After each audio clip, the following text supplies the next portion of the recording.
اعوذ باللہ من الشیطان الرجیم، بسم اللہ الرحمن الرحیم۔ بہت ہی پیارے مسلمان بھائی اور بہنوں، السلام علیکم ورحمۃ اللہ وبرکاتہ۔ درس قرآن کے سلسلہ میں آج ہمارا سبق سورۃ البقرہ آیت نمبر 20 ہے۔ اس آیت کو قرآن کا لب لباب یا دین اسلام کا خلاصہ کہا جائے تو بے جا نہ ہوگا۔ اصل میں آج تک ہمیں علماء کرام نے قرآن کو پڑھنے کی اہمیت اور فضیلت ہی بتائی ہے۔ اس کو سمجھنے کی فضیلت پڑھنے سے کہیں زیادہ ہے۔ یہ بات آج تک ہمیں علماء کرام نے نہیں بتائی، مختلف شکل میں پابندیاں ہی لگائی ہیں، یوں کرو گے تو قرآن سمجھ نہیں آئے گا، ایسے نہیں ہوگا، ویسے نہیں ہوگا۔ لیکن میری ذاتی رائے ہے کہ اگر قرآن کو اللہ تعالیٰ نے اتنا ہی مشکل بنانا تھا تو پھر تو ہر انسان کے لیے ایک جواز پیدا ہو جاتا کہ یا اللہ تیری کلام بہت مشکل ہے، ہم اس کو سمجھ نہیں پائے۔ ہرگز ایسا نہیں ہے، یہ آسان کتاب ہے، اس کو پڑھنے کے ساتھ ساتھ سمجھنا زیادہ ضروری ہے۔ تو اسی سلسلہ میں نے قرآن پاک کے درس کا جو سلسلہ شروع کیا ہے، میری آپ تمام دوستوں سے التماس ہے کہ اس کار خیر میں میرے ساتھ شامل ہو جائیے، اس کو سنیے، دیکھیے اور پھر آگے بھی فارورڈ کیجیے، دوسرے دوستوں تک بھی پہنچائیے۔ اور اگر آپ کو یہ میرا کام اچھا لگے تو میرے اس چینل کو یوٹیوب پہ سبسکرائب کیجیے اور فیس بک پہ فالو کیجیے۔ آئیے ہم اپنے سبق کی طرف آتے ہیں۔ اعوذ باللہ من الشیطان الرجیم، بسم اللہ الرحمن الرحیم۔ یا ایہا الناس اعبدوا ربکم الذی خلقکم والذین من قبلکم لعلکم تتقون۔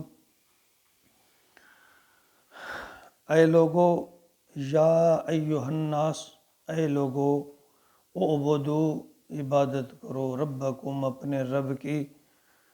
کون رب ہے؟ الذی خلقکم، جس نے پیدا کیا تمہیں، والذین، اور ان لوگوں کو بھی، من قبلکم، جو تم سے پہلے تھے، لعلکم تتقون، تاکہ تم پرہیزگار بن جاؤ، تم نیک بن جاؤ، متقی بن جاؤ، راہ راست پہ آ جاؤ۔ قرآن پاک کا یہ خلاصہ جو ہے، یہی بات جو ہے تمام انبیاء اور رسل نے اسی بات کی دعوت دی ہے۔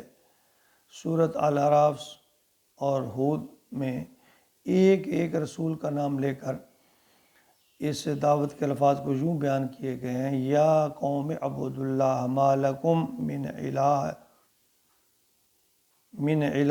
غیرہ، اے میری قوم کے لوگو، اللہ کی بندگی کرو، تمہارا کوئی اور الہ نہیں ہے سوائے اس کے۔ سورہ شعراء میں رسولوں کی دعوت کے ضمن میں جو بار بار یہ الفاظ آئے ہیں، فاتقوا اللہ وَأَطِیعُونِ، اللہ کا تقوی اختیار کرو اور میری اطاعت کرو۔ سورۃ نوح میں حضرت نوح علیہ السلام کی دعوت کے جو الفاظ ہیں، ان اعبدوا اللہ واتقوا وَأَطِیعُونِ، کہ اللہ کی بندگی کرو، اس کا تقوی اختیار کرو اور میری اطاعت کرو۔ پھر یہاں جو ازروع قرآن یہی عبادت، یہی جو عبادت رب ہے، یہی انسان کی تخلیق غایت ہے، یعنی تخلیق کا مقصد صرف اور صرف اللہ کی عبادت ہے۔ وما خلقت الجن والانس الا لیعبدون۔ لیکن یہاں تھوڑا سا دوسری کتب اور دوسرے انبیاء کی جو تبلیغ ہے، اس سے نبی اکرم صلی اللہ علیہ وسلم یا ہماری قرآن پاک میں تھوڑا سا مختلف ہے کہ وہاں جب بھی دوسری قوم کے انبیاء نے جب بھی تبلیغ کی تو انہوں نے یہی فرمایا، یا قوم، یعنی صیغہ خطاب جو ہے یا قوم اعبدوا اللہ۔ لیکن جب قرآن کی باری آتی ہے تو یہاں صیغہ خطاب جو ہے یا ایہا الناس، اے لوگو، یعنی اے بنی نوع انسان، تمام لوگوں، ہر قسم کے لوگوں، مسلمان، غیر مسلم، ہر طرح، یعنی پوری روح زمین کے جو موجود لوگ ہیں ان کے لیے یا ایہا الناس۔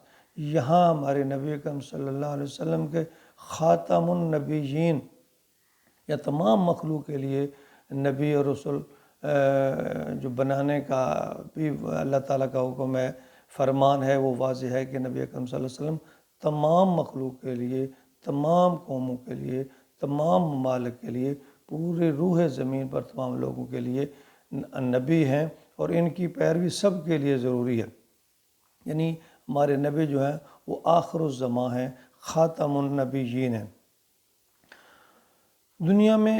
یعنی اللہ تعالیٰ نے یہی فرمایا کہ لعلکم تتقون۔ اب اس میں یہی بات پھر بار بار اللہ تعالیٰ فرماتے ہیں کہ تاکہ تم متقی بن جاؤ، اللہ سے ڈرنے والے بن جاؤ، راہ راست پر چلنے والے بن جاؤ، تبھی تم چل سکتے ہو، تبھی تم اس پہ چل سکتے ہو جب تم اللہ کی عبادت کرو گے۔ اور واحد اللہ کے قرب حاصل کرنے کا ایک ذریعہ ہے عبادت۔ عبادت کے کئی رنگ ہیں، نماز، روزہ، حج، اور مین اگر اس کو یہ دو الفاظ میں بیان کیا جائے تو اطیع اللہ و اطیع الرسول، اللہ اور اللہ کے رسول کی اطاعت کرنی ہے، اللہ اور اللہ کے رسول کے فرمان کو ماننا ہے، قبول کرنا ہے، اس پہ عمل کرنا ہے۔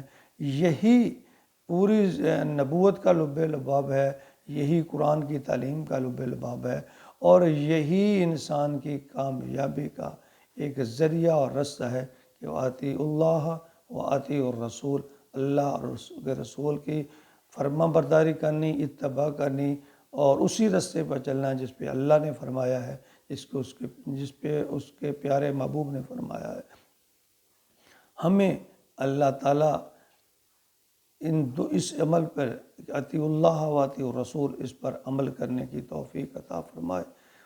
میری آپ دوستوں سے پھر گزارش ہے کہ اگر آپ کو میری یہ کوشش کاوش پسند ہے تو ضرور اس کو فالو کیجیے اور سبسکرائب کیجیے، اور اس کو آگے ضرور فارورڈ کیجیے۔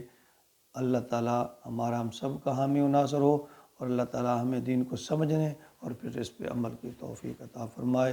آمین یا رب العالمین۔